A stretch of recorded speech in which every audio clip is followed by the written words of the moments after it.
Do you have enemies now? Whoa. Jesus says to love your enemies. So saying I have no enemies is not congruent with that.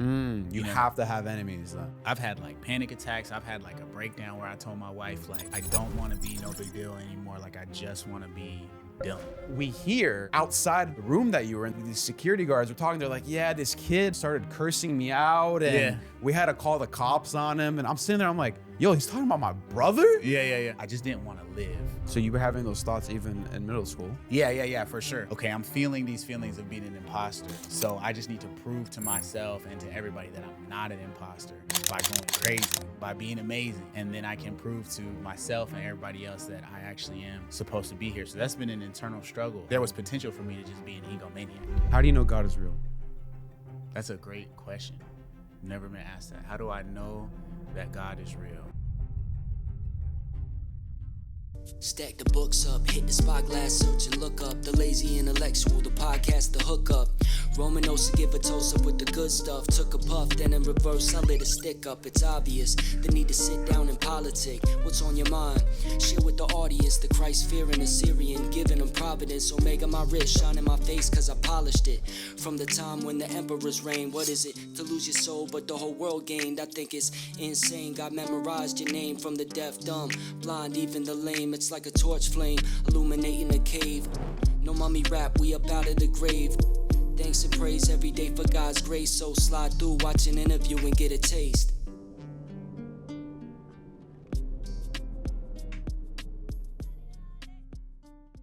Today I have with me one of the top hip hop artists in the world whose music was selected by President Barack Obama himself to be on his own personal playlist. He's a founder and creator of the Christian hip hop rap group Indie Tribe, and he uses all of his talents in the name of Jesus Christ. My type of guy.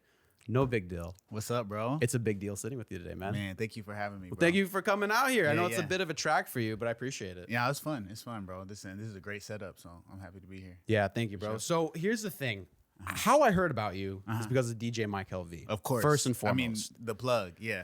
And there was a song, Lay Low, that came up on my playlist. I told him the story when he came over my crib. Yeah. And the thing is, he invited, that same night you guys came to Arizona, was actually the first time I met him. Okay. And that was my first concert ever. Oh, shoot. Okay. And you were headlining, obviously. So I go there. This was last fall? Or? This was last November or okay, October in Arizona. Yeah. So people we became tours. Yeah, that's right. Okay. And then so I'm there, and the one thing that caught my attention right away was how you said that in your song, President, you changed the lyrics to remove Diddy out of the lyrics. Bro, I'm like, come on, bro. Yeah. And I thought that was crazy. I was like, I've never heard of a rapper changing his lyrics before, but you're like, it was so bad. Diddy was wilding out so crazy. Yeah. I have to remove it. Yeah, bro. And then there was another part which blew me away. It was the song Big Willie with you and Andy Mineo. And you're like, I don't have Andy Mineo with me on the stage. So you grab someone in the crowd, this white boy, random person. I thought he was a plant, bro. No. Because you brought him up. He had flow. Yeah. He had rhythm. He had breath control. Yeah. He was on your energy. And I was like, there's no way this is like a random kid. It's random. Yeah. That was crazy. Yeah. And it didn't go that way in every single city. I bet. So like Phoenix held it down, but there were some cities where we did that because it really is on the spot. It really is random, and people would mess up, and I'd like kick them off the stage, bring somebody else up. Like I saw you do that with the first guy, but like the second dude, I was like, this is crazy. So that was very memorable. That's my point. That's dope. So you left a really good impression on my mind with Christian hip hop because that was really my introduction to That's CHH. fire, bro. So I just want to set the stage for us before we get into some really deep questions, right? Yeah. So you were raised in a Christian household and environment where it wasn't more so of a personal relationship with Christ. It was more so of like a societal norm where you grew up. Yeah. When you were in middle school, you actually got bullied for being chubby and also like a bit of like the smarter, nerdier type. Yeah. And then shortly after in high school, you got death threat on your life. That's right. Because you were a black person growing up in a high school with, predominantly white in the South. And then after that, you go to MTSU for college. You get your degree in music business. Mm-hmm. Yeah. You then get interned and also road managing for Derek Minor. But then shortly after, he also lets you go infamously to pursue your own rap career. He gave you that boot because he was like, pursue your dreams. You're out of here. Yeah. And then you join or you start Indie Tribe. So the themes in your life are the following: God, suffering and struggles, rap, music, and art. Yeah. So with that in mind, I don't want to just skim past all of that because it's very impactful. But your honors thesis in college was titled Holy Verses, How Christians Use Hip Hop as Evangelism. I'm going to ask you this question and stop talking. Yeah.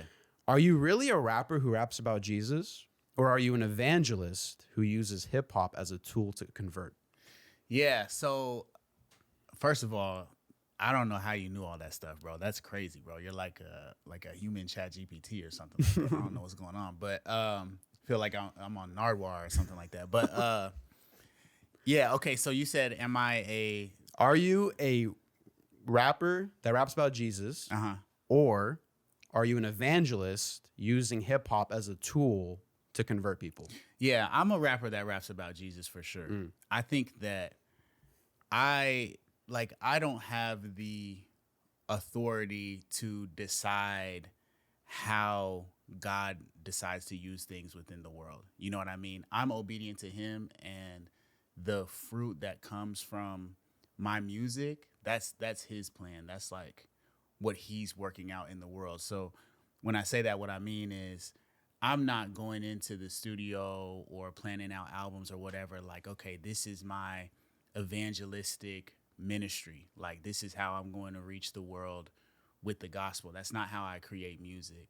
I create music just like any other artist would create music. Like, you go into the studio and there's this like mysterious way of your writing process where you bring ideas that weren't there before into fruition. The difference is, like the scripture says, like, out of your heart is what your mouth speaks. So everything you hear from me is just what's in my heart. That's just who I am. I'm doing the same thing that, you know, Kendrick or Drake or whoever is doing. It's just that what's in my heart is a love for God and a love for people.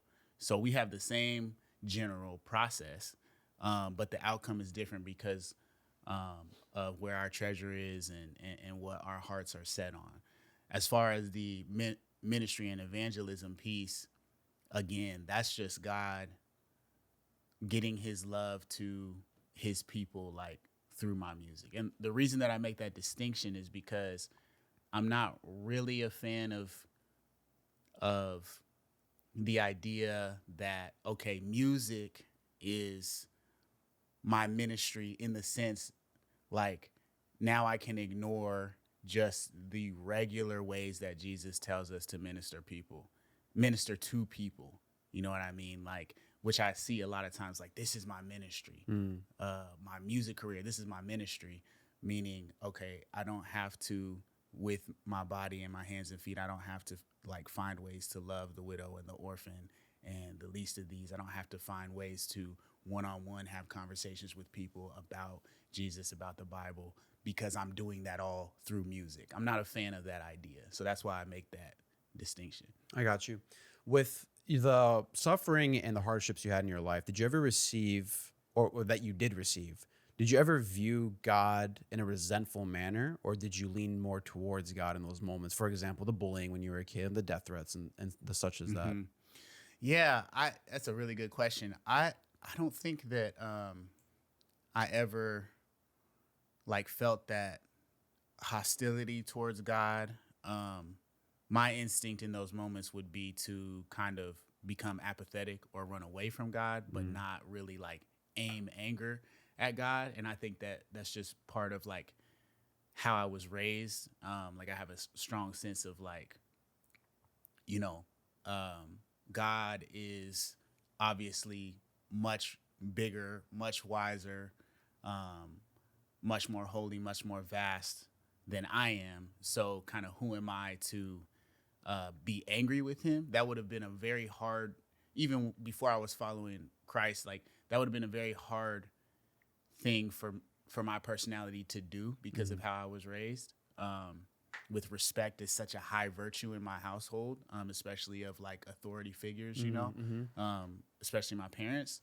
So when I would be in those moments and I'm in suffering or I'm going through hardship, yeah, my tendency would be to run away from God. So to live as if he's not there, even though I know he's there, it's just to do whatever I want. How do you know God is real? How do I know God is real?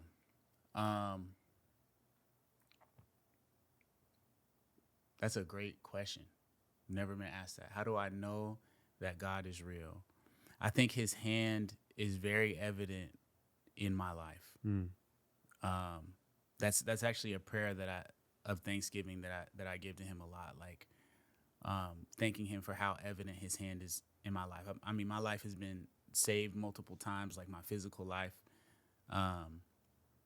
He has, like Joseph, like he has taken all of these things that seemed very extremely negative at the time and reworked them and intervened for my good, for the good of my family, for people around me. And also just when I read the scriptures, like there's almost beyond words, but there's just like it resonates with my soul. Like, this is truth. Like, I feel rest when I'm reading the scriptures, when I'm in prayer, like when I'm silent with God. Like, so I think that's like the root of it is when I'm alone with God, when I'm silent with God, when I'm reading his scriptures, when I'm praying to him, there's just this like soul level completeness, like integrity, like meaning everything's integral, like in those moments. And then I also can look at the outer workings of my life and see his hand as well. Why Jesus, though? Why not another God? Yeah. I love this. I'm trying to work at this from a way that isn't just my personal relationship, to be fair to people who are listening and are like, well, I don't necessarily like resonate with the fact that you have like a personal like connection with him. But I think that I'm a person who thinks it's very evident that there is a God. Okay. Like, I think that in creation alone, like in how wonderful the earth is. When I say wonderful, I mean not just good, but like how it puts us in awe. Like, and then when you zoom out to like our solar system, you zoom out to the universe, and you zoom out to the laws of physics, and then how the laws of physics break just a little bit that way in space. These things are incredible. And then when you look at what we have in nature, and like everything has a cause, like everything has some way that it was created, like in a temporal sense. Like, this isn't just here for like this was created, this table was created, like we have this like order and nature of beauty existing because of creation. I think that the reason that that's like that is because that's how it is. So I think there's like evidence that there is a God. And then outside the Abrahamic religions, like the gods are gods of like chaos, disorder, war. That's how everything was created. Like battles, violence. And then somehow out of that, all of this order and beauty, and then the desire of each person for order and beauty and not destruction came from that. It Right. doesn't seem to make sense. And then Yahweh is a God that is love, is a eternal community, Father, Son, and Spirit. And out of love comes creation. This seems to be more in line with what I experience in life and what I desire in life, and what I would assume like most people desire is things to be motivated and to come into existence from love. I mean, even just the idea of being parents and then bringing a child into the world, I think everybody would agree this is a better situation when there is love between the parents and then the child is born, right? I think that's how everything came to be. So every like creation story, every God that like beauty and order and all of these things that we see come out of conflict and chaos, it doesn't resonate with what's true or what we hope for. So that takes out basically everything except like the major world, like modern major world religions, like the Abrahamic religions. And then you just work through them. It's like Islam comes after Christianity, and it is historically a rework of Christianity.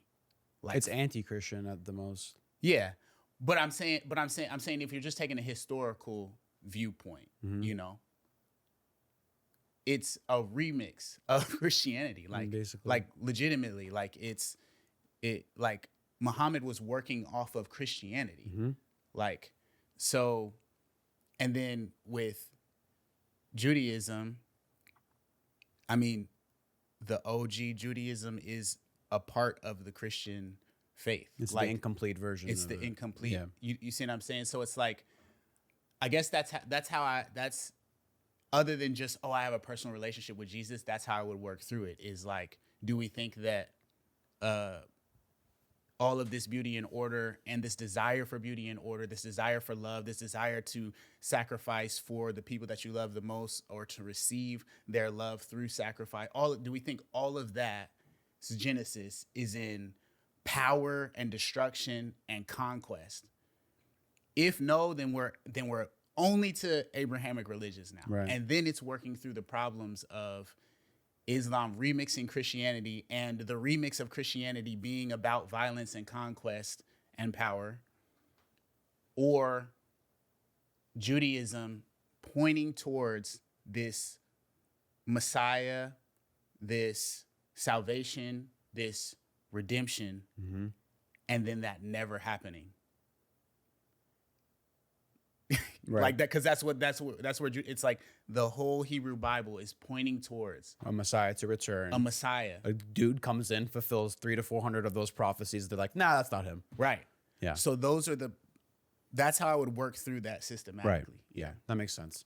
So when you were on the road, being a road manager with Derek Minor, you started meeting a lot of top hip hop artists at the time, and you were a young guy. You were also starting your career out, and you didn't even rap at the time, but it was like Andy Mineo, Lecrae, those types of people, right? So did you ever sit there with your mind and be like, you know what, I'm not gonna make it until one day I work with these guys, or like I can't wait to collab with them one day? Or did you ever just be like, nah, I'm gonna do my own thing, and then if I ever collab with them, it's just the cherry on top of my career? Yeah, it was kind of in between. I mean, I really looked up to those guys. I loved their music. I grew up as like a hip hop head. Like I was listening to everything. And so when I was introduced by my uncle to like rap, like Christian rappers who actually were like true to the art form of hip hop, I really looked up to those guys. And so Cray and Andy and KB and Propaganda, Show Baraka, like all of them, like I really looked up to them.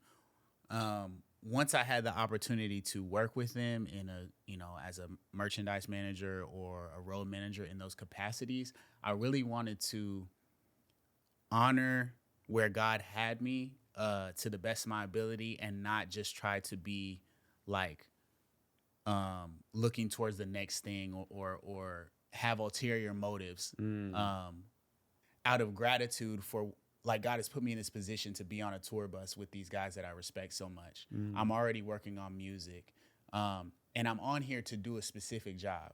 Am I going to disrespect the fact that, like, I'm in an answered prayer right now by kind of like being a grifter? You know what I mean? Like, kind of like just because the jobs that I was doing took a lot of work and focus. Like, I can't also be like trying to hustle my mixtape or whatever, you know? And also coming from like a family where like there's multiple musicians in my family, I know that like on the tour bus, like that's supposed to feel like a place of solace for the artist, because when you're on tour all day, you're giving yourself to the people, and the bus is like your home. So like if they're doing all that and then they're getting off and there's this dude like, yo, check out my mixtape, like, they're not gonna trust, like, yo, is he really just selling merch for this reason? Like, can I Did he even finesse his way into this position and get to me? Like, is this even somebody I want to be around? And it's like, but are you conflicted being like, man, I might never have this opportunity again to like talk to these guys or pick their brains? Or yeah, I mean, it definitely crossed my mind. I mean, I'm 20, I'm 20, I'm 21, whatever. Young, ambitious. Yeah. But I think that I had this conversation with myself internally, like, that's not the way to do this. You know what I'm saying? And so That that's takes not what I discipline did. and self-control, honestly. That's Yeah. a very tough thing to do. Yeah. Yeah. And I also I had the benefit of while we were on tour, I'm seeing people basically do that to them, like in the like you know, signing lines or whatever. Like, you know, And they're you would sup- listen to some of the mixtapes too that they yeah, would give yeah, it to yeah. you. And you're They're like, supposedly there to get an autograph, but then they get all the way up there and they're Right. like, yo, I'm a rapper, like, yo, check this out, whatever. And then yeah, all the guys are like putting all the demos in my bunk, like Yeah. as a hazing thing, so that like when I get on the bus, like, cause merch guy is like the last guy on the bus. I get on the bus, I'm tired, I climb in the bunk, I'm like, what's all this? It's like 100 CDs like that people had given them. was there anything fire in there, or is it just a lot of trash? I mean, honestly, there could have been. I mean, I didn't listen to everything. It would have been way too much, but I never heard Yeah. anything that was fire. I got you. Yeah. I remember there were times in my life where I would run into like these very famous comedians that I looked up to, listened to during COVID. And like Yeah. I grew kind of like a bond with them in a way. It was like a, you know, For sure. podcast world. And then I would see them in person. I would become friendly with a lot of like the local comedians, and they would Yeah. take me backstage and they would introduce me to them. Yeah. And then my team was like, "Oh, did you pitch them an interview?" And I'm like, "Nah, man. Like, what am I gonna do in that 5 seconds? Yeah. that a random kid gonna come up to them and be like, "Hey, can I interview you? You just Yeah. met me 2 seconds ago." They're not gonna want to do business with me. Yeah, yeah, yeah. So like That's it right. takes self-control, but it also takes maturity to understand that as well. Yeah. But did you ever view like collaborations as a sign that you're worth working with? Or was it kind of more like, you know, Misfits Andy, where he's like, I don't need collaborations, I don't answer DMs or emails. He's like, I Yeah, don't yeah. care about that. But if that happens, it's cool. If not, then whatever. Yeah. Man, honestly, bro, so much of this for me is just about the music. Like it's not about like getting on or like expanding my platform, or like there's a lot of people who are like, I got to get on by any means necessary. Like my sound, my style, my music is dependent upon what's going to get me to the next level. And I'm really not like that. So with like the collaboration question, it's like, is there a song that we actually like, I think we're both supposed to be on and that sounds the best with us on it? You know, I knew Andy for like 5 years before we worked on Willie. I never asked him to do a song before. That's the first song that we did together. Did you ask him to hop on that one, or did he say, let's make a song? I asked him to hop on it once. So basically, I made the song Willie, and I made it with another artist in mind, but it was over another beat. It's a completely different beat. It was like a different version of Willie that people haven't heard. And that one didn't work out. It didn't come out like how I wanted it to come out. And so I got with Carvello, the producer of the version of Willie that people know, and we like remade the song completely. And when I remade it that way, I made it with Andy in mind. Oh, And wow. then sent it to him, and he was like, yeah, let's do it. So like that's much more. It's not like, yo, I got to get a song with Andy out. It's like, well, I'm writing a song. Oh, Andy would sound perfect on this.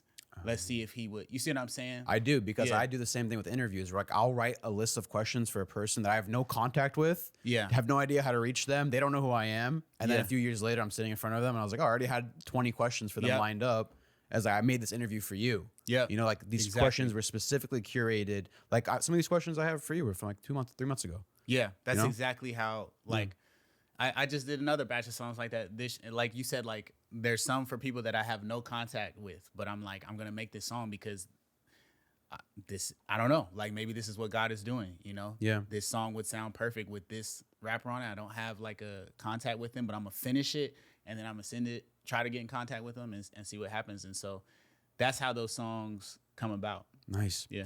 But the human condition, right? There's the jealousy that takes place in the heart and mind. It's just something we have to constantly keep fighting. So did you ever struggle with like comparing yourself to another artist, especially when you're coming up? Because you see, they got the fan base. They Yeah. can sell out shows, especially being in a Christian niche. That's a smaller marketplace That's too, right? Yeah. So did that ever creep in? Was that a constant battle with you, or were you more, because you're a very humble man and it's evident in the way that you present yourself, the way you speak.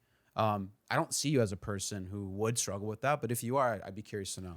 Yeah, no, I definitely struggle with that. That's like probably the biggest struggle that I've had in my career, is that like comparison mixed with like a imposter syndrome, which is like a kind of a vicious cycle, because it's like It's the worst. To like, I naturally feel like I'm not supposed to be where I am, or that I'm like, yeah, I'm not supposed to be there. I'm not very good at what I'm doing. I'm an imposter. And then how I would cope with that is like the opposite side, like the pride of like, okay, I'm feeling these feelings of being an imposter. So I just need to prove to myself and to everybody that I'm not an imposter by going crazy, by being amazing. And then I can prove to myself and everybody else that I actually am supposed to be here. So that's been an internal struggle. I think that, you know, what you said about me being a humble person and the way that I talk, everything, that is an example of God's hand being evident in my life, because I've been aware of that struggle for, you know, more than a decade. And that's something that I talk to God about. That's something that I pray about, that I repent from, that I don't want to be that way. Right. And so I think that he has met me in that and has shaped me out of, because there was potential for me to just be an egomaniac, you know? And I think that he has met me in that and like carved that out of me. But yeah, just to answer your question, yeah, I mean, like you said, that comparison thing, like everything you said in a small niche, like, you know, it feels like there's a scarcity, like, okay, you know, there's only so many shows to go around. There's only so many streams to go around. There's only so many fans to go around. But not really at the same time. There's not, though. It's actually not true. It's a lie. I mean, it's a lie, like, just practically, but it's also a lie, like, spiritually. Like, Right. as followers of Jesus, like, we're not supposed to live in a scarcity mindset. Like, we're supposed to live in an abundance mindset. Like, he has given his son for us. How will he also not give us everything that we need? Right. You know what I mean? So, yeah. And then practically, it's also just like, it's not true, man.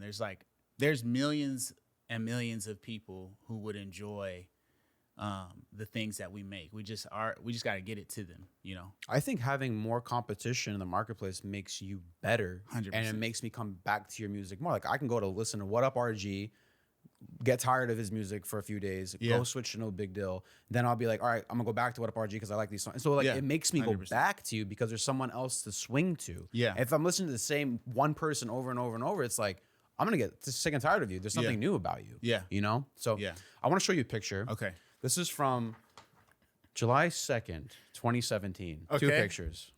And I want your reaction first, and then I want to ask you a few things about it. Oh my gosh, this is hilarious. July 2nd, 2017. That was the day it was posted. It was probably taken prior to that or the day of. So at least 2017. Uh-huh. That was on your Facebook Okay, page. me and Michael. That was you, Michael, at a Christian, it looks like child or kids camp. Yeah, I'm trying to remember this exact like booking, but yeah, I would say definitely a youth camp. And this is before Indie Tribe? No, it's not. Well, Before Michael was on it, though. Yes, 100%. Yes. So you and That's Michael were right. collaborating way before even Yeah. then. Yep. Because I know you guys met in 2014. Yep. Yeah, you guys were boys then. But what's interesting about this to me, man, is I was at your concert with Holvey, and you and Michael opened for him. Mm-hmm. And near the end of the show, you guys do this amazing thing with the lights and the phones. And I was like, yo, they've been doing that since 2017. Yeah. And it doesn't matter where the audience is, who the audience is, and how big the audience is. You're going to give them the same performance energy. And like, I can tell. I'm looking at this photo. I'm like, you're giving it your all the same way you would in another. So what do you, when you look at this, what do you think? Do you think like, man, how far has God taken me in my career? Do you look at this and like, this is very humbling? Like, what goes through your mind when you see a picture like this? Yeah, I think this kind of goes back to some themes that we've been talking about, which is like, I mean, even then, like, I believed that wherever God has me, like, this is where I'm supposed to be right now, you know? Like, yeah, the Hovey, you know, some of the Hovey concerts are like 2,500 people, you know, doing this same thing. This looks like it's, I don't know, like 25 people or something like that.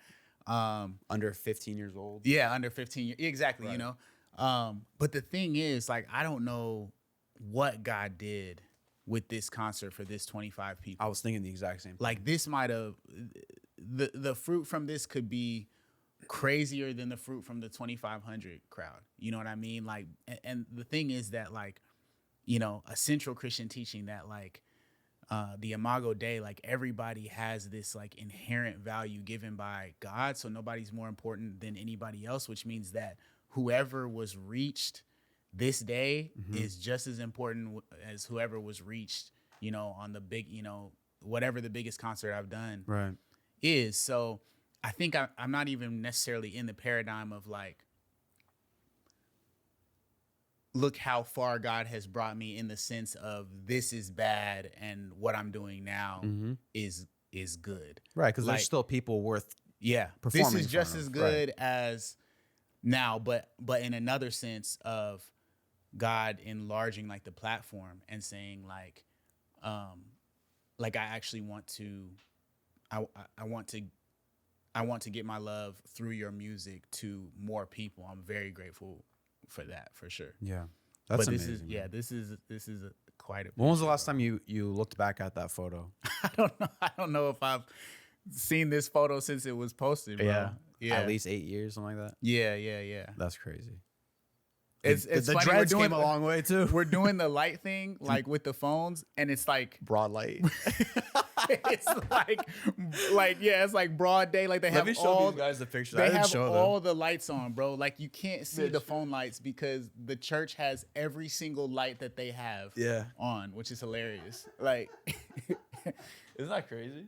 it's so funny. But yeah, we do the same show. That's no all. matter I what, love bro. that, man. Yeah. When I saw that, I was very impressed, to be honest with you, because there'd be a lot of guys that would see that and be like, "I'm not gonna bother waste my time doing Yeah. that. Like, that's not a gig." But, like, they're worth it, man. Yeah. Like, any 100%. person is worth it, you know. 100%. Okay, so moving on to the next question. So J. Cole mixtape Friday Night Lights Yeah. was my all-time favorite mixtape in high Okay. school. Yeah. And that came out maybe my, like, sophomore year of high school. And the intro song is something I always skipped until recently. Okay. And this I'm talking like 10 years. I've been Yeah. skipping the song until recently. And in the verse that hit me the hardest, it goes, "This is supposed to be your moment. What good is being the one when you're the only one that knows it?" So as a creative, does that resonate with you when you were coming up? Did you ever feel frustrated of being or feeling unrecognized? Did you feel like you deserved recognition early on in your career? Talk to me about that. I know I felt that way. Yeah, I know I felt that way, like, a couple years in, because I think my worst, like, bout with, like, that imposter syndrome comparison, like, envy, jealousy, was, like, around 2018. So that's a little bit after the beginning of my career. I think at the beginning of my career, I was just like, every single, like, milestone was amazing. Like, I was just like, anybody who listened, everything was great. So, but yeah, a couple years in, I really started to feel that, like, heavy. 2017, 2018, I felt what Cole was saying there, for sure. And it, like, I mean, it was heavy. That was, like, a really dark time for me, like, mentally, because it was like I felt disintegrated. Like, I'm, like, really wanting to honor God with my gifts and follow him into humility, and gratitude and love, but the industry and social media and my own sin is really pulling me towards, like, unhealthy pride and competition and envy and comparison and maximizing, like, my unrecognition and all of that. So it was like, it's kind of at war with myself a little bit during that time. If your career never took off, would you have found another route to expel your creative energies into? Or would you have stuck with music and kept it as a hobby? I think I would have found another outlet, because before anybody knew me as a rapper, I was leading creative writing workshops in Metro Nashville Public School system. And that's what you're doing for your full-time job, right? That's what I was doing. So that was, like, the creative outlet even before I was rapping. So was it working with kids? Like, how exactly did that work? Yeah, it was like it was with Southern Word, which is like the biggest spoken word poetry collective for youth in the Southeast. Amazing program, especially at the time.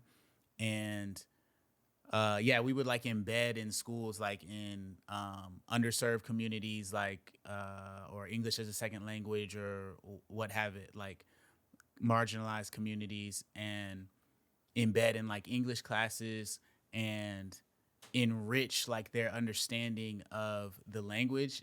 Sometimes just help them understand you actually already understand this language. It's just that the standardized testing doesn't highlight your intelligence. So there was a lot of times where they love rap music, and they don't understand that just the fact that you love this music and you can quote these verses, you already understand metaphor, simile, like alliteration, personification. Like you already understand these things. Just when you see those words on this standardized test, right, you're afraid because people have told you that you're not.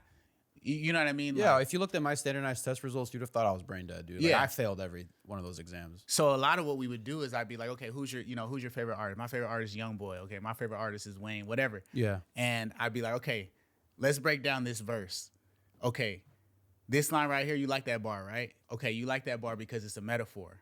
Oh, that's a metaphor? Yeah, it's just, you know what I mean? So you're putting real examples in front of them. They're making the connections. Oh, and then cool. we would say, okay, let's write either a poem or let's write a rap song using what you're calling a bar. You're calling all literary devices a bar, but it's actually different literary devices going on. So let's write some bars. Okay, you just wrote this. That's what that is. Yeah, that's you know what I mean? And so, yeah. That's cool. It was that was a really fulfilling job too. It was dope. So 2018, you drop a song called Enemies. Yes. And that's basically a song saying, I don't got enemies. And all of you guys who think you have enemies, you're making them up. It's fake friction. Yeah. And like you're trying to act tougher than you really are. That's the purpose of the song, right? So being in the music industry for a really long time, people start looking at your pockets though. They start looking at you sideways when you start getting the fame, the clout. You got like at least 500,000 followers across all social media platforms, at least a million unique streamers per month on Spotify. Yeah. Majority of people looking at them is like, I wish I had those numbers. That's right. Yeah. So do you have enemies now? It's funny. Yeah. My theology and understanding has changed a lot since the song Enemies. Just because, I mean, Jesus says to love your enemies. So saying I have no enemies is not congruent with that. You have to have enemies then. It's tough. It's like, it's not you have to have enemies. It's just like, it's inevitable maybe. Yeah, I think it's inevitable. Yeah. Like even if it's just spiritual, I mean, there are enemies because Jesus commands us to love them. So maybe it's this. Maybe it's like we are not supposed to. It's not ideal for us to make people our enemies. Like to be like, that is my enemy. But it's probably inevitable for people to view us as enemies. I don't have a problem with you, but you have a problem with me. I don't even know it. Yeah. Kind of thing. So I'm sure in that sense, I'm sure that I do. I don't have anybody that I'm like is, my enemy. What do you think the biggest misconception about you is? Whoa. Biggest misconception?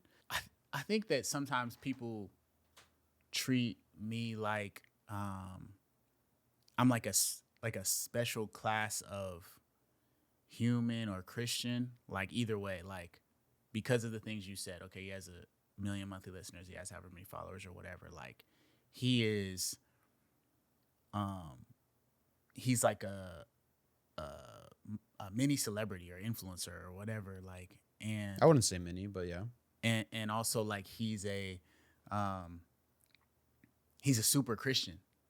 Like he's a super Christian because he has influence. He has a platform. Like no such thing. Yeah, exactly. He's not like me. He's closer to God. Like he's like a priest in the sense of like he's a go-between between where I am and God.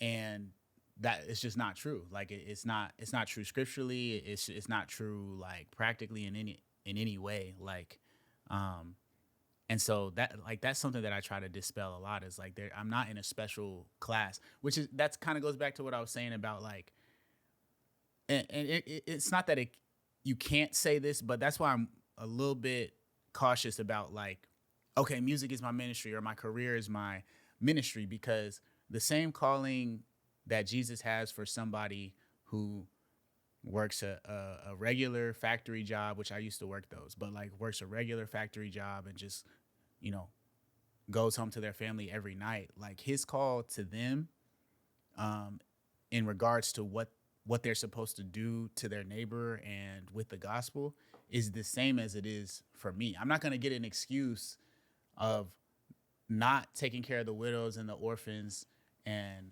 not spreading the gospel and not walking with Jesus in community. I'm not going to get a pass on that because I'm good at rapping. It's not going to happen. Right. So I would say that's like the, yeah. Have you ever lost your love for music? I have lost my love for creating music. Yes. Because the business side started creeping in, or because you needed a break? I wouldn't even say the business, but the marketing side of it. The industry, yeah, standards and stuff like that. The social media, like the public figure part of it. Yeah. Literally creating music has never I've never been like, oh, I'm tired of this. I might get like frustrated that I can't figure out a verse, but then next day it'll be good. But yeah, the social media, the public figure, those kind of expectations have definitely. I mean, I've had like panic attacks. I've had like a breakdown where I told my wife like, I don't want to be like No Big Deal. Like I don't want to be No Big Deal anymore. Like I just want to be Dylan. How long did those moments last? A couple weeks. I mean, 2018, that probably was the longest, and maybe like 3 months, something like that. That's a long stretch of time. Yeah. So you're really contemplating it. Yeah, I was. That was a rough year. Was this the same period where you were signed to that label and you got out of the deal? Yeah. Okay. And that added like another layer to it, because with the label, then everything I just talked about, plus deadlines, like plus kind of people like trying to shape your artistry and like, I don't know about that. Why don't we try this? Why don't we put you with this producer? Why don't we tweak your sound a little bit this way? All of that. Start losing your voice, like losing connection with your fan base too, because like in an ideal situation, your fans are connected to you because they resonate with who you are. So when a label comes in and tries to put you into a cookie cutter that has worked for them before, but it's not you, then your core starts to be like, I'm happy for you. They're happy for you, but they just don't resonate with you anymore. And I think we see that happen with a lot of artists who have a great fan base independent, and then they get on a label. Their fans are happy for them, but they're like, I kind of don't resonate with this anymore. So like, I'm just not listening the same, or I'm not coming to the shows the same. It doesn't really represent, my life anymore. How did you get over that hump? So I think leaving the label was like one of the best decisions that I've ever made. And you're still independent? Yeah, still independent. I'm not anti-label at all. It just has to, kind of just like the features, it just has to actually be right. It can't be like contrived. It can't be, again, like, because I got to expand my platform or I got to take over the world. Like, it has to be, I actually think that the music is going to be better this way. Like, because I think that's the gift God has given me, is to make excellent music that reflects him, that glorifies him, and does good to the people. So if a partnership with a label is going to actually accomplish that, then I think that's great. If a partnership with a label is just going to simply make me bigger, that's not enough, Yeah. Gotcha. All the Time, your song, Thought of Leaving Without Leaving a Note. Your song Close, When I see your face, then I contemplate, what if I erase me? Mm-hmm. Lighter fluid. I might have blew my mind if I didn't tie to what Gyra doing. Mm-hmm. Mm-hmm. So 3 songs within a span of a few years between Yeah. release. Mm-hmm. And, you know, you're very intentional with your lyrics. Yeah. And so you also write a lot of, this is about yourself, Mm-hmm. I'm assuming. So these are direct, you know, quotes about suicide. So Mm-hmm. what was going on through your mind in those moments? And what was weighing on your shoulders that you were trying to convey to the world? Yeah, there's a couple of times in my life that like kind of despairing of life itself had like rose to the top of my mind and my emotions. And so I was kind of speaking about those times. There was in middle school, that was very tough for me. The bullying was very tough. And yeah, that was like the first time that I didn't like, I wasn't all the way there with it, but I just didn't want to live. So you were having those thoughts even in middle school? Yeah, for sure. Wow. 100%. So how old were you? Maybe like between 10 and 13? Yeah, for sure. Yeah, like 11, 12. Wow. Yeah. Bullying was rough. I mean, I was still like, you know, I moved around a lot. So I was like the new kid. I was overweight. Yeah. I was the black kid. Like, I mean, you were in 9 states before the age of 9. yeah. You know, so that's Yeah. a lot of moving around. Yeah. So I felt like the teachers didn't really rock with me either. Like, so it felt like everybody, and I mean, I had good friends, but you know, especially that young, like you get tunnel vision on, the negative. And so, yeah, that was a tough time. Like I said, I didn't have like a plan, or like, I didn't actually have an attempt, but my mindset was just like, I don't want to be here. And I actually, my mom pulled me out of school to homeschool me for my 8th grade year. And my mom is an educator. She's a wonderful woman. And she didn't like the school system anyway. And she was already homeschooling my brother just because like he was down with it, and she is an educator. And she thought she could teach us better than the school. But she would give us the choice. Do you want to go to the school, or do you want to be homeschooled? So I had told her I wanted to go to public school. Well, then the bullying stuff got so bad, but I hid it from her. And I just basically lied to her and was like, actually, you know, for my 8th grade year, I think I want to be homeschooled like my brother. But really, I was escaping like the bullying. Like, How bad did it get? It was, I mean, it was verbal stuff. It's not like anybody was like beating me up, but it really got, it got to like the core of I think it was like identity wounds is the thing. It was like, I didn't know who I was. Like, you know, my parents were so loving, and like they're trying to instill this like, very confident like identity, but that's not what I'm receiving at school. So it just feels like this like incongruent thing. I'm trying to walk into school with all the love and support that my family has given me. So I view myself that way. And then I come and it's like systematically torn down. I'm just met with rejection. Like, you know, from people that are your age, look like you, don't look like you, adults, young. Yeah. I'm like, it was just a perfect storm. I'm like trying to make friends. So I'm like talkative. I'm getting in trouble for talking, you know, like, and like stuff's getting blamed on me. I got like a in-school suspension, on a day that I was not at school. So you ditched school. No. I don't know why I wasn't at school. It was like, And they suspended you anyway. Yeah. It was an excused absence, but like, and it got taken off. But what I'm saying is like, there was a teacher who in class, like, frequently would like, I'd get in trouble for talking, whatever. She just really did not like me, but she was not a good teacher. Like, she taught like this, like the class would be there and she would just be looking down, like, and just say stuff without even paying attention. And so I guess the class was like rowdy one day that I wasn't there, and she's not even looking up. and she gives me like in-school suspension. You're I'm not even there. I'm not even. That's how you know she's not even I'm paying like, attention, bro, bro. what? He's like, Dill graduated 4 years ago. What are you saying? Like, yeah, and like looking back, some of this stuff is like hilarious, but it was like at the time I'm like, bro, like, No, yeah, what that's am I? crazy. You know what I'm saying? So yeah, I don't even.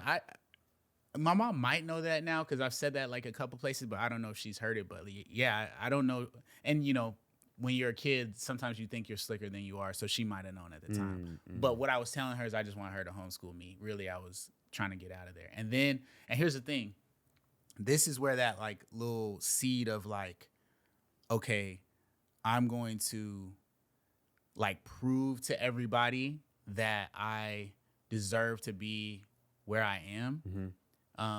Instead of just, you know, being able to accept who my parents have raised me to be. I got to prove it because of how everybody has treated me. So when I was homeschooled that year, I was like, I completely changed. I was like working out all the time. I had this plan in my head, like I'm going to come back to high school and I'm going to be like very popular.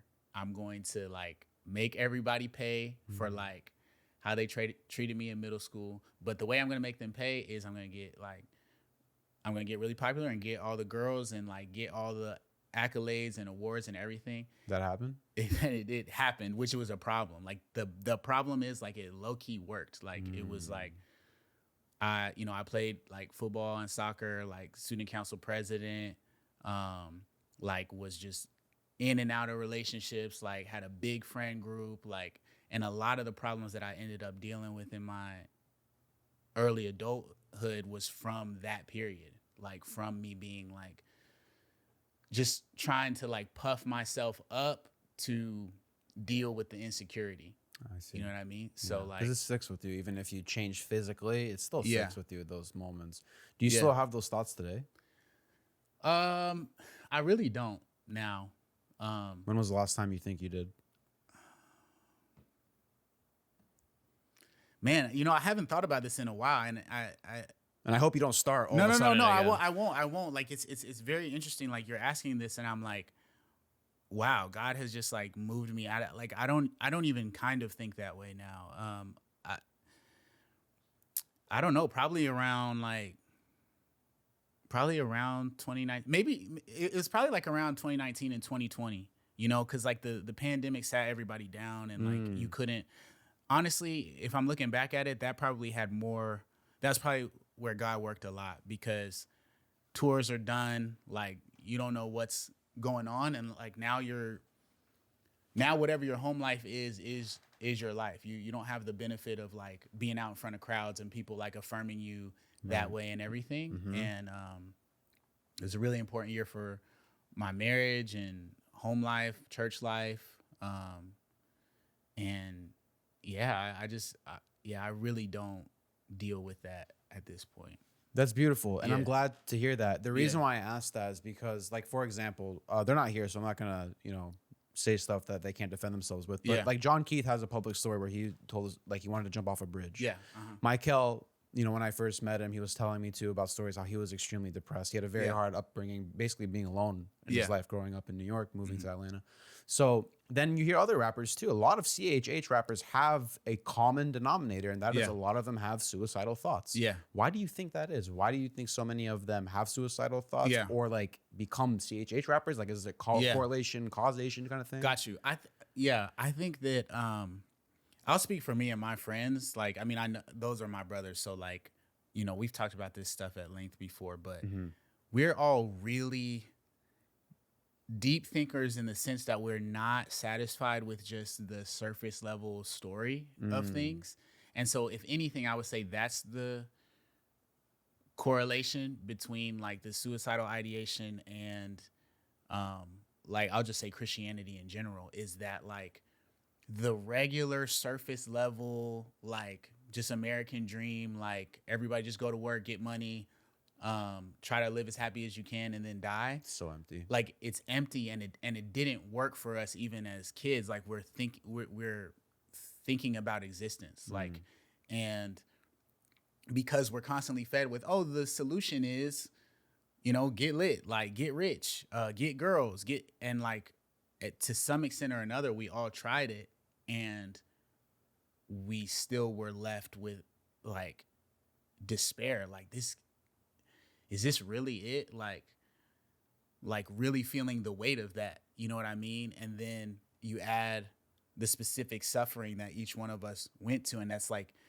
what lights it. It's like you have this like kindling of like existential thought, like, really, we're just here for that stuff?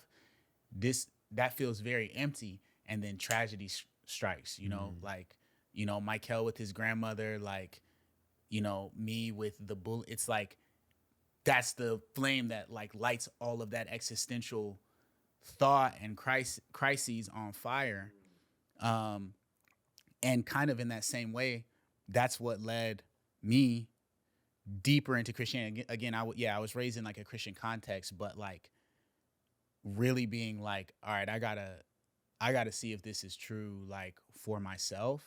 That came from that same spark of like, if this is really it, I need to figure out if it is, because if it is, I don't even know if I like.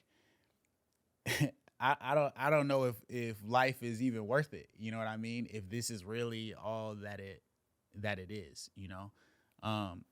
And I think that's why earlier when you were asking me like, you know, what makes you believe in God and why the Christian God, like I whenever somebody talks to me about God, like I always go to creation and the order of things and then interpersonal relationships, because that's where I went to in that moment of like existential crisis of like,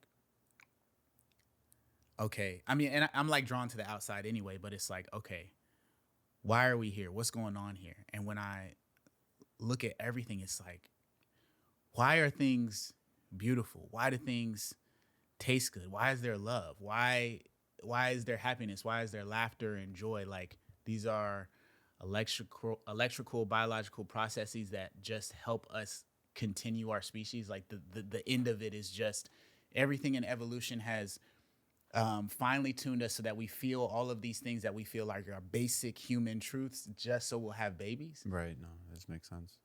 Like, it can't be that. Yeah. So there's some reason that we experience this, or some reason that things are beautiful and enjoy. Like, okay. And then there's these stories where, again, like all those things I just talked about came from war and conquest and violence. And then there's this one story that, again, all these other stories also have like elements of this story, but there's this one story where everything is birthed out of eternal love.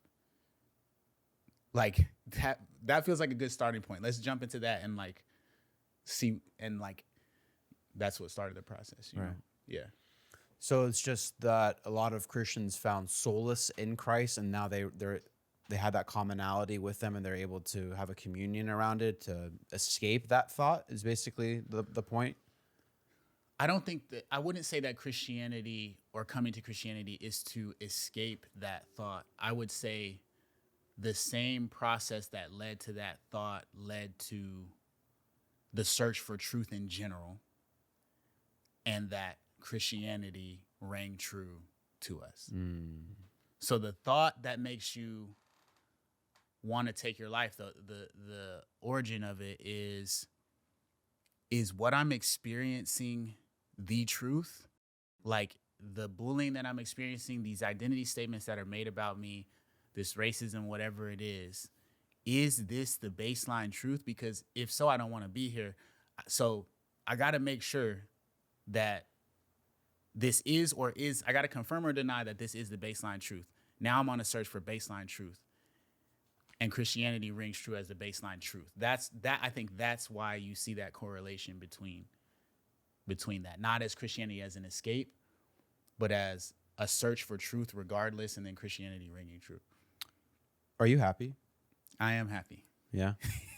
All right, am. good. Let's switch up from like the dramatic and sad questions really quickly, and I actually have something I want to give you. Okay. So I might have missed the mark on this, and you let me know. I won't be offended. I took a shot And Okay. I think it was You've a good been pretty shot. good so far, so we'll see. Thank you, brother. So I got a gift for you. Okay. Okay.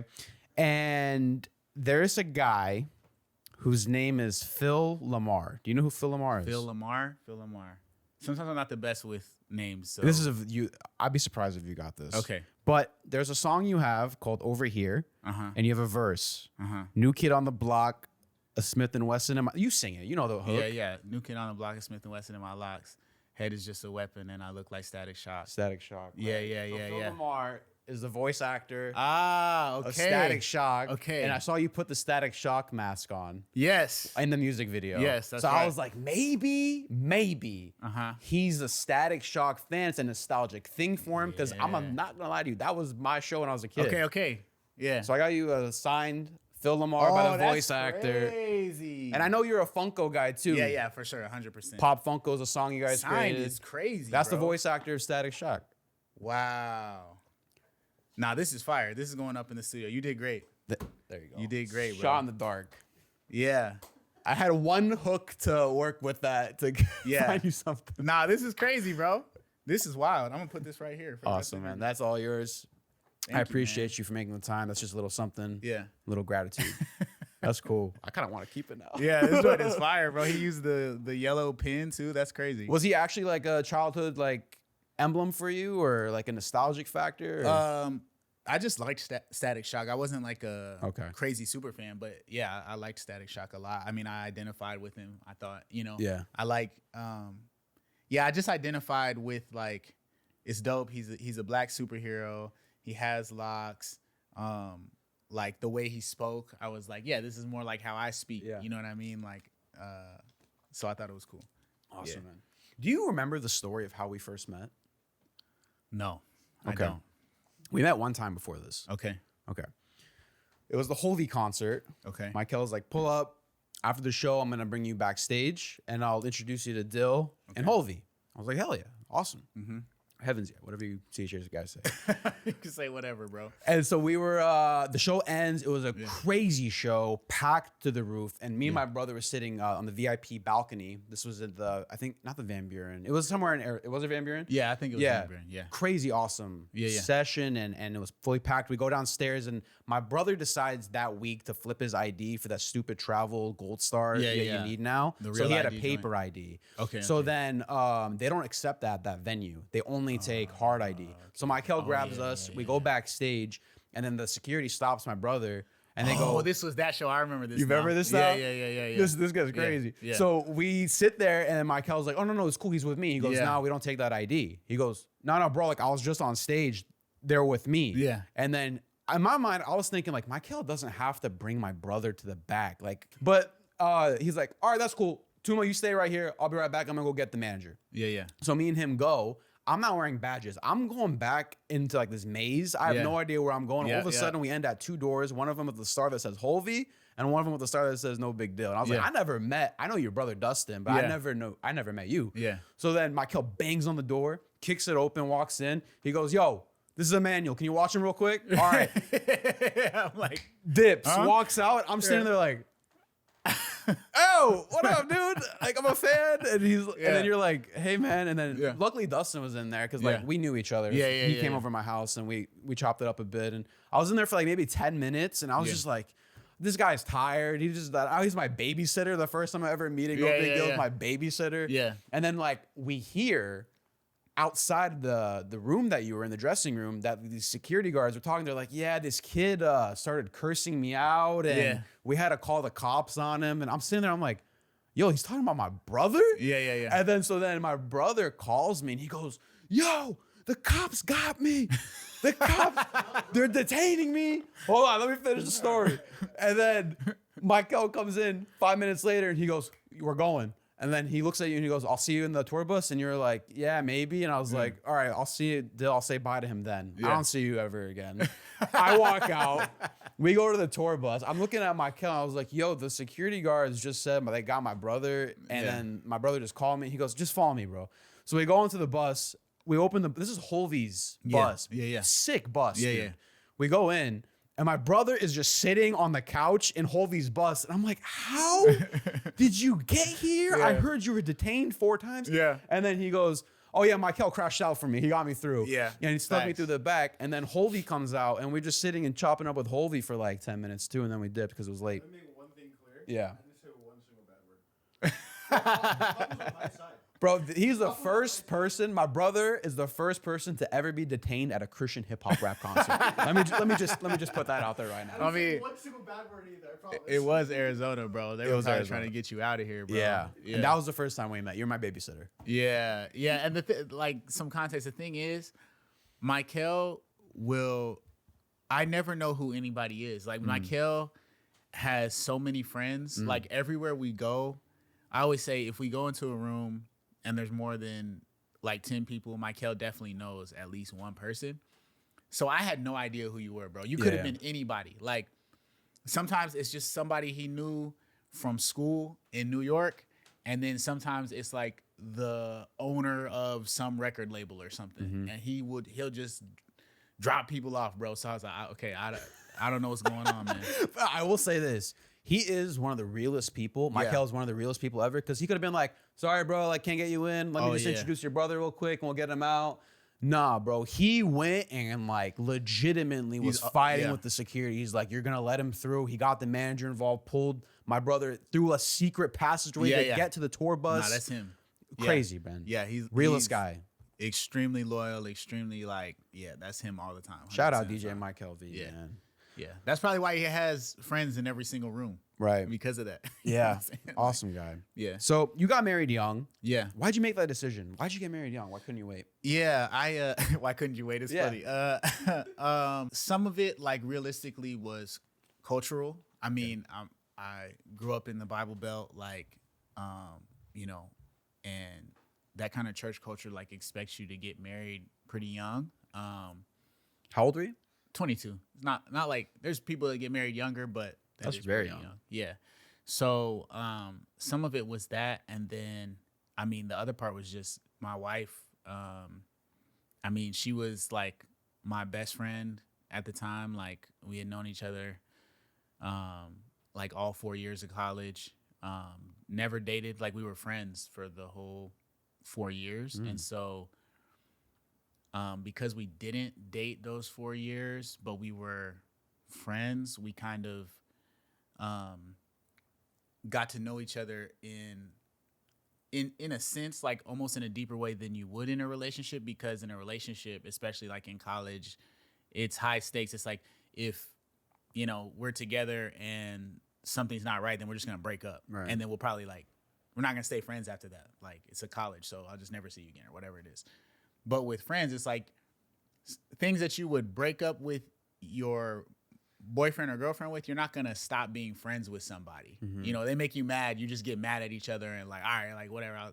And that was like our relationship. So it's like we actually got to kind of know each other in conflict when we're not really rocking with each other, know like our idiosyncrasies and all this different type of stuff. So that was like a really good foundation. And then when it was like, when we finally were like, yo, are we gonna actually like date?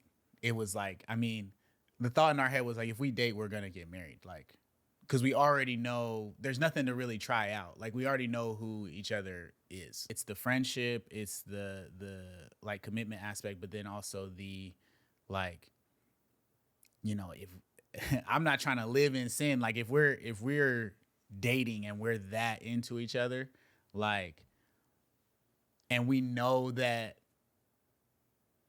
like, we're dating for marriage. We already know this person. Why wait? Why wait? I got you. And, like, tempt ourselves with, like, you know, living in sin, essentially. Did it put more pressure on you to make it in your music career, or did it hinder your music career? Because now you have more responsibilities. Yeah. It could have went either way, but she was extremely supportive from the beginning. So like I was actually the apprehensive one of like, once we got married. So yeah, internally I was like, I'm not trying to be like the rapper husband who like puts my wife like in a terrible situation because I'm chasing some pipe dream of being a rapper. So that's when I like, that's when I got the job like in the school system. I was like, I'm getting like a job, you know. Even before that, before I got that job, I was working at Ingram, which is like a book factory. Like I was on an assembly line essentially because I was like, I'm not gonna be that guy, you know. So it's kind And of so like to ground yourself in a way. Exactly. So the road managing and like merch stuff with Derek was in conjunction with the teaching job. So it was like I had 2 jobs.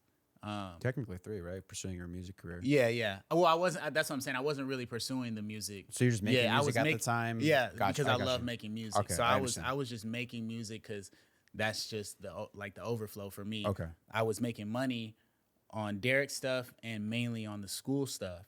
And then when Derek was like, when he fired me and was like, I actually think you got what it takes. You need to pursue this.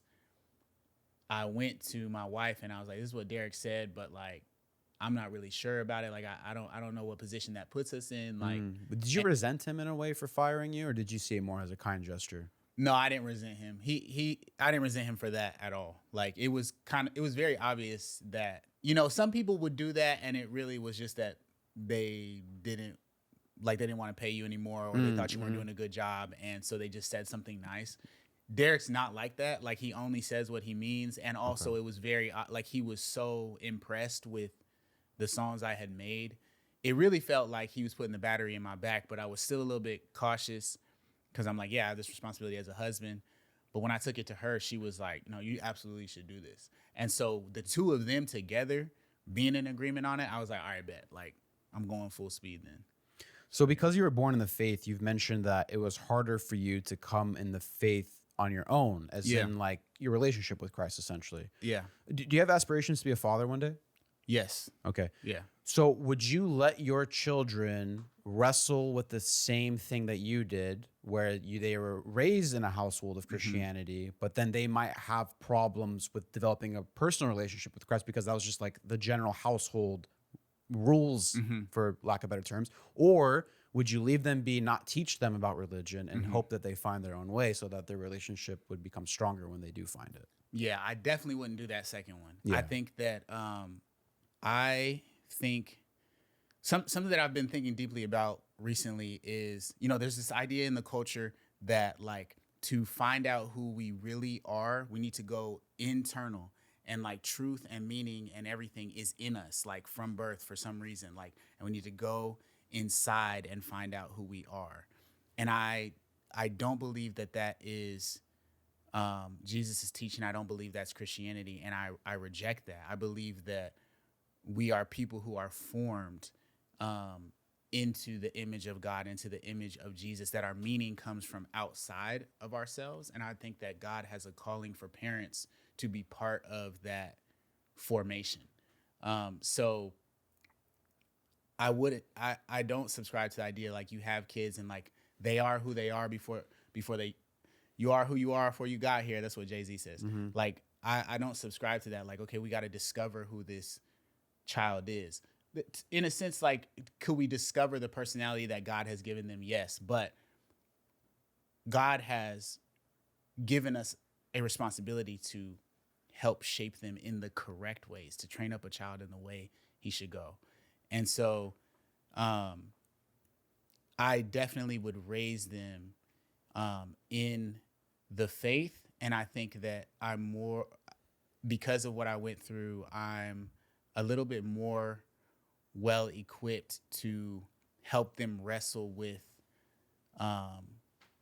who Jesus is, a little bit more than I was.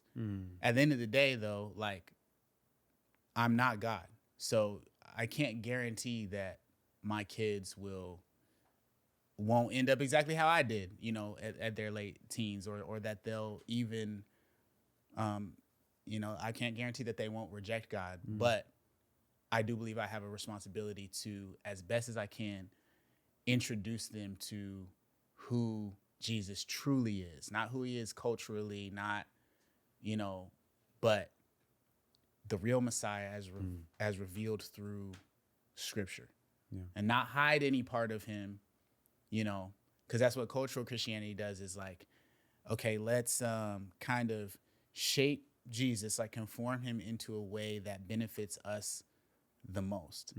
And my job is just to let Jesus be who he is and introduce my kids to him. You have a song that you scrapped for the People We Became tour, or People We Became album, called Icarus. Why'd you scrap Icarus? Oh, Icarus. Okay. I just couldn't get it there. It goes back to like it starts with the song, like with the music, like the concept is there. I don't know. I might still try to figure it out, but the song, like the actual sonics of the song are just not there. I'm having trouble like communicating the concept musically as excellently as the theory of the concept is. Yeah. If that makes sense. I always love the story of Icarus. He flew too high to the sun where he burned himself. It's like a very humbling story. It's like a warning story, basically. It's a great story. Does anyone know about Icarus? I don't know. I don't know how you know about Icarus. Now I'm like trying to think of why. I don't know. Do you want me to tell you? Actually, I'll tell you. Yeah, It's you not can a tell secret. me. There's 2 videos that you guys did that blew me away. It was the documentary of when Indie Tribe was together in the Airbnb for a week. Yeah. And then you did the same thing when you were creating the tour. You showed for like half a second a whiteboard. Yeah. For when you were recording. okay. It was right before what's his name? 350. Yeah, 350. Yeah. He came in. It was you look at the board. It was split into 3 sections. Yeah. It was like yes, maybe, no go, and the only one that was no go was Icarus. And I was like, I need to know why, man. Yeah. That's one, like, man, it's funny because sometimes songs come together in 45 minutes and sometimes they come together in 6 years. But I started Icarus like in end of 2018, maybe beginning of 2019. And I've just never got it to where it needs to be. So By the way, don't stop making those documentaries. They're sick. okay. No, seriously. You need fire. more production on those. Okay. That was sick. All right. I love those. Yeah. It showed me a side of Indie Tribe that I would have never have known. And then it shows me a piece of your creative artistry, like how dedicated you are. You only got 5-7 days to do this. Yeah. And you're spending every waking moment. The last day was up 4 a.m. And Yeah. you're still trying to Bro, wrap it up. Everyone's sleeping. Yeah. It's amazing, man. I love Thank that you, stuff. bro. That's encouraging. Okay. Yeah. So you mentioned, you worked a job. Indie Tribe also, they talked about how they worked a 9 to 5. Mowgli had a job also in the beginning too. And you had a 2007 Ford Focus where you had Ford Fusion, where you had to stick your hand out of the window and open it from the outside because the inside wouldn't open up. Yeah. You had a 600 to 750 square foot apartment with bed bugs, mold, a very bad landlord, in it wasn't a great condition. And so with that in mind, right? Was there ever a time now where you're like, I have a wife, I want kids one day. Do I put this music stuff aside and just go all in on my career, get a regular 9 to 5? Did you ever wrestle with that, completely dropping this passion to pursue something more practical?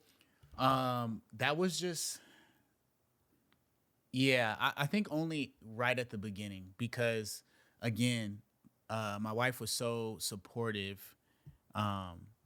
And both of our families are very supportive too. I think if I didn't have that support system, then just my personality, I would have been like, nah, we gotta get something else popping. But everybody was down for the long game. And so pretty soon after Derek fired me and I was putting out music, we're seeing like the fruits of it. We're like, everything is progressing. Like there wasn't a time where there was no progression and there was never a time where there was backward progression. There still hasn't been. Like it's incrementally, like brick by brick. Like I haven't been an artist where it's like 0 to 100, but like it's been 1 to 2, 2 to 4, 4 to 5, 5 to 8. You know what I mean? Like it's always been like that. So we just came to this thing where we're like, as long as God keeps opening doors, we're just gonna keep walking through them. Like if a door closes, then we'll and it's just been one brick after another. So, and both of us are just kind of, we're not very materialistic, like in the sense of, we're very like experience-based people, like community-based people. So like, God was allowing it to pay all of our bills. He brought us to an amazing church community.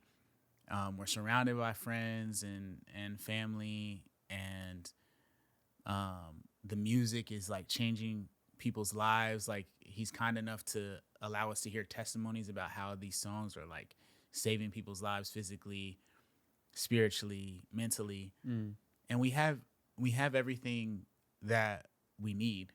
So there wasn't like this pull to like, yeah, even though my car, which I just stopped driving that car like 2 months ago, the one you're talking about. And that was my same car from high school. Right. So yeah, my car was like crazy, and like my good friends like made fun of me for it, but it got me from A to B. Like, it's not, I don't know, it's just like God blessed us with like, and it came through a lot of hard work, but he blessed us with peace in our life. And it was like, we have peace, we have love, and people are being like transformed by the music. So like, let's just keep going. Like, it's fine, you know?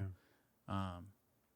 So yeah, but I mean, a lot of that is because I have a wife, I have a partner who's like, she's just fully, I've never like pushed her or coerced her into, if anything, she'd probably be like, especially coming up, I was always like, do I just need to like do something else? And she'd be like, no, like, stop asking. Like, If no, she wasn't in your life, do you think you would have changed course?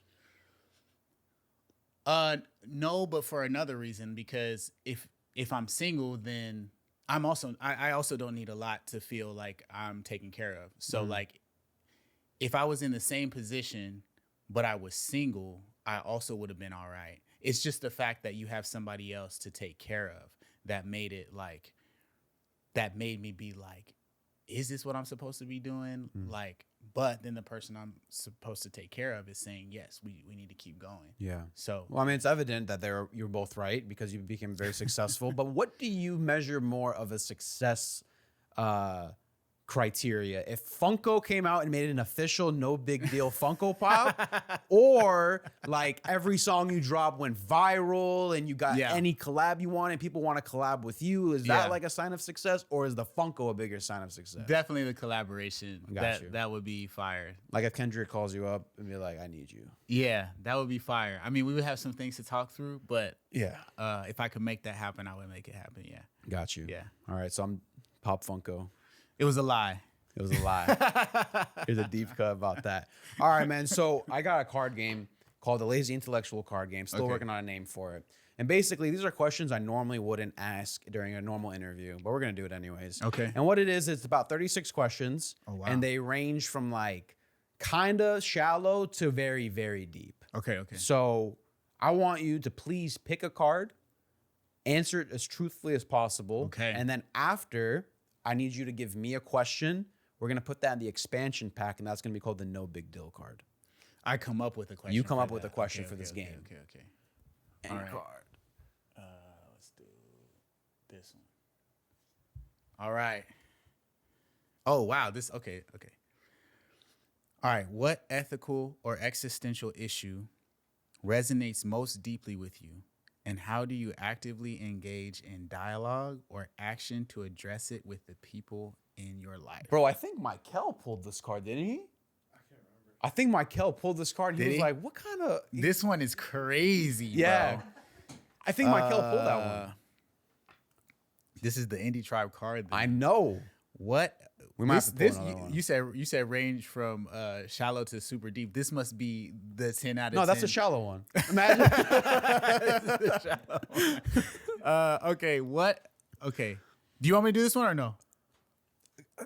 No, because Michael already answered that one. Okay. I'll do it, but if it's I do shuffle them. that was just some Indie Tribe congruency right there. Okay. One- Okay. Hit me I up. like this one. I mean, it's deep too. It's very deep. Okay. What role does the idea of death play in shaping your priorities and decisions in life? It's a good question. There's like a old Christian concept. I'm gonna mess it up. I think it's memento mori or something like that. Stoicism, memento mori. Yeah, mori, memento mori, and like keeping the thought of your death like in mind. And my pastor was telling me like, you know, there was a old church tradition of having, you've probably seen it, but like cemeteries being right next to churches. Right. Like, and that was like part of this idea of like keeping your mortal death like in mind. You have a finite amount of time here, and then the hope of eternity with God after. So it gives weight to everything, you know. Some people, like people who I've heard people speak about death who don't have hope in God, and this is a principle that they hold to, and they're like, because my life is going to end, so I'm going to make the most of it now, right? And I think even more so if you believe in eternal life and you believe in life with God forever, and that after death there is the judgment into eternal life or away from God, then that's going to make your decisions weigh like even more, simultaneously, I think that even though we all know we're going to die, like we have set up, at least Western American culture, capitalism, we've set up like our culture in a way that like it encourages us to not think about death, not think about dying at all, not even think about aging. Like aging is bad, being old is bad. Like look young as long as possible, keep up with trends as long. Like wisdom and growing old and getting closer to your death is not seen as something to be celebrated. It's like every year older is another L, and it's like that scripturally that's not it at all. It's like everyone's wisdom like try to avoid at all costs now. Avoid at all costs, Right. and like wisdom is gained in age. Like and more, you've spent more time with Jesus, so you look more like Jesus. You ever like met like an old person who's just like wise and kind? Yeah. And it's just like, bro, this is like one of the best people I've ever met. When old people are like grumpy and stuff, like it They're sucks. bitter. Yeah. But like, you ever met like just the sweetest old lady? Of course.